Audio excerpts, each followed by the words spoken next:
very analytical guy. You got to show me the facts, and I got to believe in it based upon the evidence. Well, I opened up the book of Proverbs, and I started reading through it. And I said, wow, Solomon was brilliant. You know, I don't know if you ever read that book, but it doesn't matter what faith you are. The book of Proverbs is brilliant. Solomon is a brilliant guy. So I'm reading through that book, and I'm starting to forget a little bit of the situation that I'm in. I'm starting to get a little bit encouraged by some of the, the Proverbs of Solomon. And then I come to a verse that honestly just stopped me cold. It was Proverbs 16:7.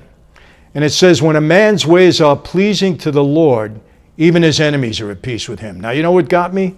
The enemies part. I had nothing but enemies that night.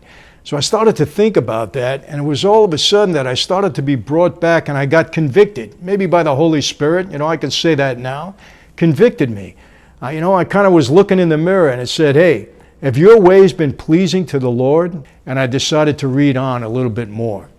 And I read, and I read, and I read, and then I came to a verse, people, that kind of the verse of my life.